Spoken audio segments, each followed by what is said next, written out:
ಕರಾವಳಿಯಲ್ಲಿ ಧೂಳು ಹಿಡಿದ ಫೈಲ್ಸ್ಗಳ ರಿಓಪನ್, ಕೋಮುವಾದಿಗಳ ಹೆಡೆಮುರಿ ಕಟ್ಟೋಕೆ ಪೊಲೀಸರು ರೆಡಿ. ರೆಕಾರ್ಡ್ಸ್ ರಿಓಪನ್, ಕೋಮುವಾದಿಗಳಿಗೆ ನಡುಕ.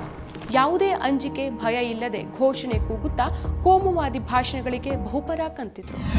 ನಮಸ್ಕಾರ, ಎದಿನ.comಗೆ ಸ್ವಾಗತ. ನಾನು GM ಪವಿತ್ರ. ದಕ್ಷಿಣ ಕನ್ನಡ ಜಿಲ್ಲೆ ಕೋಮು ಸಂಘರ್ಷದ ಕುಲುಮೆಯಲ್ಲಿ ಬೇಯ್ತಾ ಇದೆ. ಜಿಲ್ಲೆಯಲ್ಲಿ ನಡೀತಾ ಇರುವಂತಹ ಸರಣಿ ಹತ್ಯೆಗಳು ಜನಸಾಮಾನ್ಯರನ್ನ ಕಂಗಾಲಾಗಿಸಿದೆ. ಬ್ಯಾಂಕ್, ಶಿಕ್ಷಣ, ಸಾಮಾಜಿಕ ರಂಗ, ಸಾಂಸ್ಕೃತಿಕ ರಂಗದಲ್ಲಿ ತನ್ನದೇ ಆದ ಕೊಡುಗೆಯನ್ನು ನೀಡಿರುವಂತಹ ಜಿಲ್ಲೆ ಇದೀಗ ಕೋಮುವಾದ, ಮತೀಯವಾದ ಕೊಲೆಗಳಿಂದಾಗಿ ರಾಷ್ಟ್ರ ಮಟ್ಟದವರೆಗೆ ಕುಖ್ಯಾತಿ ಪಡಿತಾ ಇದೆ. ದಕ್ಷಿಣ ಕನ್ನಡ ಈಗ ಕೋಮುವಾದದ ಪ್ರಯೋಗಶಾಲೆಯಾಗಿ ಉಳಿದಿಲ್ಲ, ಕೋಮುವಾದಿಗಳ ಕಾರ್ಖಾನೆಯಾಗಿದೆ. ಹಿಂದೂ ಪರ ಅಂತ ಹೇಳ್ಕೊಳ್ಳುವಂಥ ಸಂಘಟನೆಗಳ ಕಾರ್ಯಕ್ರಮಗಳಿಗೆ, ಪ್ರತಿಭಟನೆಗಳಿಗೆ ಸೇರುವಂಥ ಜನಸಾಗರ ನೋಡಿದ್ರೆ ಕರಾವಳಿಯ ಈ ಜಿಲ್ಲೆಯಲ್ಲಿ ಕೋಮುವಾದ ಎಷ್ಟು ಗಟ್ಟಿಯಾಗಿ ಬೇರೂರಿದೆ ಅನ್ನೋದರ ಅಂದಾಜು ಸಿಗತ್ತೆ. ಯುವಕರು, ಮಕ್ಕಳು, ಶಾಲಾ ಕಾಲೇಜು ವಿದ್ಯಾರ್ಥಿಗಳು ಯಾವುದೇ ಅಂಜಿಕೆ ಭಯ ಇಲ್ಲದೆ ಘೋಷಣೆ ಕೂಗುತ್ತಾ ಕೋಮುವಾದಿ ಭಾಷಣಗಳಿಗೆ ಬಹುಪರಾಕ್ ಹೇಳ್ತಾರೆ. ಇದೀಗ ಪೊಲೀಸರು ಕೋಮುವಾದಿಗಳ ಹೆಡೆಮುರಿ ಕಟ್ಟೋಕೆ ಸಜ್ಜಾಗಿದ್ದಾರೆ. ಧೂಳು ಹಿಡಿದು ಬಿದ್ದಿದ್ದಂಥ ಫೈಲ್ಸ್ಗಳೆಲ್ಲ ಈಗ ರಿಓಪನ್ ಆಗ್ತಾ ಇದೆ. ಈಗಾಗಲೇ ಕಾರ್ಯಾಚರಣೆಯ ಭಾಗವಾಗಿ ದಕ್ಷಿಣ ಕನ್ನಡ ಜಿಲ್ಲೆಯಿಂದ ಗಡಿಪಾರು ಮಾಡೋಕೆ 36 ಜನರ ಲೀಸ್ಟ್ಗಳನ್ನು ಪೊಲೀಸರು ರೆಡಿ ಮಾಡಿದ್ರು. ಜಿಲ್ಲೆಯ ವಿವಿಧ ಪೊಲೀಸ್ ಠಾಣಾ ವ್ಯಾಪ್ತಿಗೆ ಸೇರಿದ 36 ಮಂದಿಯನ್ನ ಗಡಿಪಾರು ಮಾಡೋಕೆ ನಿರ್ಧರಿಸಲಾಗಿತ್ತು. ಇನ್ನು ಈ ಗಡಿಪಾರು ಮಾಡಬೇಕಾದವರ ಪಟ್ಟಿಯಲ್ಲಿ ಬರೀ ಹಿಂದೂ ಕೋಮುವಾದಿಗಳ ಹೆಸರು ಮಾತ್ರ ಇಲ್ಲ, ಮುಸ್ಲಿಂ ಕೋಮುವಾದಿಗಳ ಹೆಸರು ಕೂಡ ಇತ್ತು. ಒಟ್ಟು 21 ಮಂದಿ ಹಿಂದೂ ಮತ್ತು 15 ಮಂದಿ ಮುಸ್ಲಿಮರ ಹೆಸರು ಈ ಪಟ್ಟಿಯಲ್ಲಿ ಸೇರ್ಪಡೆ ಮಾಡಲಾಗಿದೆ. ಇದರ ಮುಂದುವರೆದ ಭಾಗವಾಗಿ ಜಿಲ್ಲೆಯ ಎಲ್ಲಾ ಕೋಮುವಾದಿ ಸಂಬಂಧ ಸಂಘಟನೆಗಳ ಮುಖಂಡರು, ಕಾರ್ಯಕರ್ತರ ನಿತ್ಯದ ಲೊಕೇಶನ್ ಹಾಗೂ ಅವರ ದೈನಂದಿನ ಕಾರ್ಯಚಟುವಟಿಕೆಗಳ ಮಾಹಿತಿ ಪಡೆಯೋಕೆ ಶುರು ಮಾಡಿದ್ದಾರೆ. ರಾತ್ರಿ ವೇಳೆಯೂ ಮುಖಂಡರ ಮನೆಗಳಿಗೆ ತೆರಳಿ GPS ಫೋಟೋ ತೆಗೆಯೋ ಪ್ರಕ್ರಿಯೆಯನ್ನು ಪೊಲೀಸರು ನಡೆಸುತ್ತಿದ್ದಾರೆ. ಈ ಬಗ್ಗೆ ಜಿಲ್ಲಾ ಪೊಲೀಸ್ ವರಿಷ್ಠಾಧಿಕಾರಿ ಡಾಕ್ಟರ್ ಅರುಣ್ ಮಾತಾಡಿ, ಈ ವಿಚಾರದಲ್ಲಿ ಪೊಲೀಸರ ಕರ್ತವ್ಯಕ್ಕೆ ಯಾರೇ ಅಡ್ಡಿಪಡಿಸಿದ್ರು ಅವರು ಕುಟುಂಬದ ಸದಸ್ಯರೇ ಆದರೂ ಅವರ ವಿರುದ್ಧ ಕಠಿಣ ಕಾನೂನು ಕ್ರಮ ಕೈಗೊಳ್ಳೋದಾಗಿ ಖಡಕ್ ವಾರ್ನಿಂಗ್ ಅನ್ನು ಕೊಟ್ಟಿದ್ದಾರೆ. ಜಿಲ್ಲೆಯಲ್ಲಿ ಕೋಮು ಸಂಬಂಧಿ ಹತ್ಯೆಗಳ ಬಳಿಕ ನೂತನ SP ಆಗಿ ಡಾಕ್ಟರ್ ಅರುಣ್ ಆಗಮಿಸಿದ್ದು, ಇವರು ಅಧಿಕಾರ ಸ್ವೀಕರಿಸಿದ ಬೆನ್ನಲ್ಲೇ ಈ ಕಟ್ಟುನಿಟ್ಟಿನ ಕ್ರಮಕ್ಕೆ ನಿರ್ದೇಶನ ನೀಡಿದ್ದಾರೆ. ಕಳೆದ 10 ವರ್ಷಗಳಲ್ಲಿ ಜಿಲ್ಲೆಯಲ್ಲಿ ನಡೆದ ಹತ್ಯೆಗಳ ಸಮಗ್ರ ಮಾಹಿತಿ ಕಲೆ ಹಾಕಿರುವಂತಹ ಜಿಲ್ಲಾ ಪೊಲೀಸ್ ಇಲಾಖೆ ಈ ಹತ್ಯೆಗಳಿಗೆ ಸಂಬಂಧಿಸಿದ ಎಲ್ಲಾ ಕೋಮು ಸಂಘಟನೆಗಳ ಮುಖಂಡರು ಹಾಗೂ ಕಾರ್ಯಕರ್ತರ ಪಟ್ಟಿಯನ್ನು ಸಿದ್ಧಪಡಿಸಿದೆ.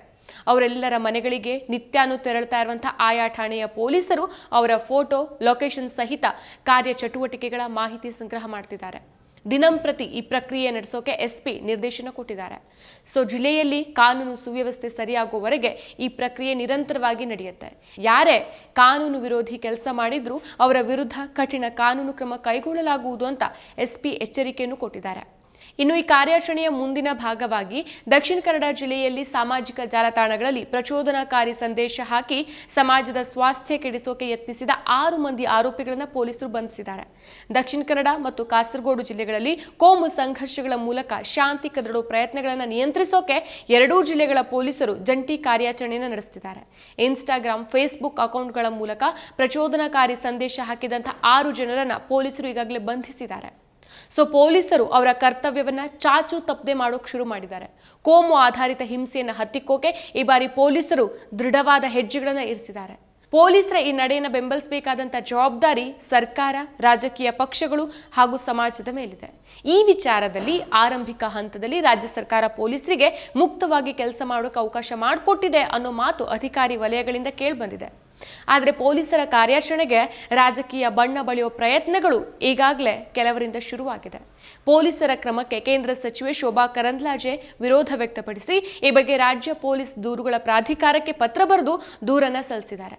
ದಕ್ಷಿಣ ಕನ್ನಡ ಜಿಲ್ಲೆಯಲ್ಲಿ ತಡರಾತ್ರಿ ಹಿಂದುತ್ವ ಸಂಘಟನೆಗಳ ಮುಖಂಡರು ಹಾಗೂ BJP ಮುಖಂಡರ ಮನೆಗಳಿಗೆ ಪೊಲೀಸರು ತೆರಳುತ್ತಿದ್ದಾರೆ ಅಂತ ಆರೋಪಿಸಿ ಪ್ರಾಧಿಕಾರದ ಅಧ್ಯಕ್ಷ NK ಸುಧೀಂದ್ರ ರಾವ್ ಅವರಿಗೆ ಪತ್ರದ ಮೂಲಕ ದೂರನ್ನ ಕೊಟ್ಟಿದ್ದಾರೆ. ಅಷ್ಟೇ ಅಲ್ಲ, ದಕ್ಷಿಣ ಕನ್ನಡ ಪೊಲೀಸರ ಕ್ರಮದ ವಿಚಾರವಾಗಿ ತುರ್ತು ಮಧ್ಯಪ್ರವೇಶ ಮಾಡುವಂತೆ ಮನವಿ ಮಾಡಿದ್ದಾರೆ. ಇಷ್ಟೇ ಅಲ್ಲದೆ ಪೊಲೀಸರ ಕ್ರಮದ ಬಗ್ಗೆ ಸೂಕ್ತ ತನಿಖೆ ನಡೆಸುವಂತೆಯೂ ಮನವಿ ಮಾಡಿದ್ದಾರೆ. ರಾಷ್ಟ್ರೀಯ ಮಾನವ ಹಕ್ಕುಗಳ ಆಯೋಗಕ್ಕೂ ಪತ್ರದ ಪ್ರತಿಯನ್ನು ಶೋಭಾ ಕರಂದ್ಲಾಜೆ ರವಾನಿಸಿದ್ದಾರೆ. ಹಿಂದುತ್ವ ಪರ ಸಂಘಟನೆಗಳ ಕಾರ್ಯಕರ್ತರ ವಿರುದ್ಧ ಕಾನೂನು ಕ್ರಮ ತೆಗೆದುಕೊಳ್ಬಾರ್ದು ಅನ್ನೋ ಧಾಟಿಯಲ್ಲಿ ಈ ಪತ್ರ ಇದೆ. ಸಾಂವಿಧಾನಿಕ ಅಧಿಕಾರ ಇರುವಂತಹ ಶೋಭಕ್ಕ ಕಾನೂನಿನ ಆಡಳಿತವನ್ನ ಬೆಂಬಲಿಸಬೇಕೇ ವಿನಃ ಧರ್ಮದ ಹೆಸರಿನಲ್ಲಿ ಸಂಘಟನೆಯನ್ನ ಕಟ್ಕೊಂಡು ಹಿಂಸಾಚಾರಕ್ಕೆ ಇಳಿಯೋರನ್ನಲ್ಲ. ಯಾಕಂದ್ರೆ ಪೊಲೀಸರು ಒಂದೇ ಧರ್ಮಕ್ಕೆ ಸೇರಿದವರ ವಿರುದ್ಧ ಮಾತ್ರ ಕ್ರಮಕ್ಕೆ ಮುಂದಾಗಿಲ್ಲ ಅನ್ನೋದು ನಮಗೆ ಸ್ಪಷ್ಟವಾಗಿ ಕಾಣಿಸುತ್ತೆ. ದಾಖಲೆಗಳು ಅದನ್ನೇ ಹೇಳುತ್ತೆ.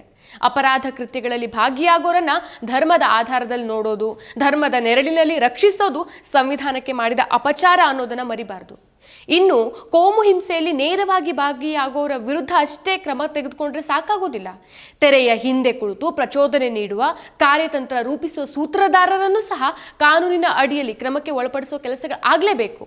ಇವರು ಯಾವುದೇ ಸಂಘಟನೆ ಅಥವಾ ರಾಜಕೀಯ ಪಕ್ಷಗಳಲ್ಲಿ ಎಷ್ಟೇ ಪ್ರಭಾವಿಗಳಾಗಿದ್ರೂ ಒತ್ತಡಕ್ಕೆ ಮಣಿಯದೆ ಕ್ರಮ ಜರುಗಿಸಲೇಬೇಕು. ಆಗ ಮಾತ್ರ ಕೋಮು ಹಿಂಸೆ ನಿಗ್ರಹಕ್ಕೆ ಪಣತೊಟ್ಟ ಪೊಲೀಸರ ಕೈಗಳು ಮತ್ತಷ್ಟು ಸ್ಟ್ರಾಂಗ್ ಆಗತ್ತೆ. ಅಷ್ಟೇ ಅಲ್ಲ, ಮಂಗಳೂರಿನ ದ್ವೇಷ ಭಾಷಣಕಾರರ ಮೇಲಿನ ಮೊಕದ್ದಮೆಗಳಲ್ಲಿ ಉಚ್ಚ ನ್ಯಾಯಾಲಯದಲ್ಲಿ ಸಾಲಾಗಿ ತಡೆಯಾಜ್ಞೆ, ಬಂಧಿಸದಂತೆ ತಡೆ, ಆರೋಪ ಪಟ್ಟಿ ಸಲ್ಲಿಸದಂತೆ ತಡೆಗಳು ಸಿಗ್ತಾ ಇದೆ. ಪರಿಸ್ಥಿತಿ ಕೈಮೀರಿ ಹೋದ್ಮೇಲೆ ಎಚ್ಚೆತ್ತುಕೊಂಡಿರುವಂತಹ ಪೊಲೀಸ್ ಇಲಾಖೆಗೆ ಉಚ್ಚ ನ್ಯಾಯಾಲಯದಲ್ಲಿ ದ್ವೇಷ ಭಾಷಣಕಾರರಿಗೆ ಸಿಗ್ತಾ ಇರುವಂತಹ ರಕ್ಷಣೆ ಹೊಸ ತಲೆನೋವನ್ನು ಉಂಟು ಮಾಡುತ್ತೆ. ನಾಗರಿಕ ಸಮಾಜಕ್ಕೆ ನಿರಾಸೆ ಉಂಟು ಮಾಡಿದೆ, ಆತಂಕ ಕಾರಣ ಆಗಿದೆ. ಹಾಗಾದ್ರೆ ಕೋಮುವಾದಿಗಳಿಗೆ ಕಡಿವಾಣ ಹಾಕೋರು ಯಾರು ಮತ್ತು ಯಾವಾಗ ಅನ್ನೋ ಪ್ರಶ್ನೆಗೆ ಉತ್ತರ ಇದೆಯಾ? ಮತ್ತಷ್ಟು ವಿಶೇಷ ವಿಡಿಯೋಗಳನ್ನು ನೋಡಲು ಮತ್ತು ಹೊಸ ವಿಡಿಯೋಗಳ ಬಗ್ಗೆ ತಿಳಿಯಲು ಈ ದಿನ .com ಯೂಟ್ಯೂಬ್ ಚಾನೆಲ್ ಸಬ್ಸ್ಕ್ರೈಬ್ ಮಾಡಿ ಮತ್ತು ಬೆಲ್ ಐಕಾನ್ ಕ್ಲಿಕ್ ಮಾಡಿ.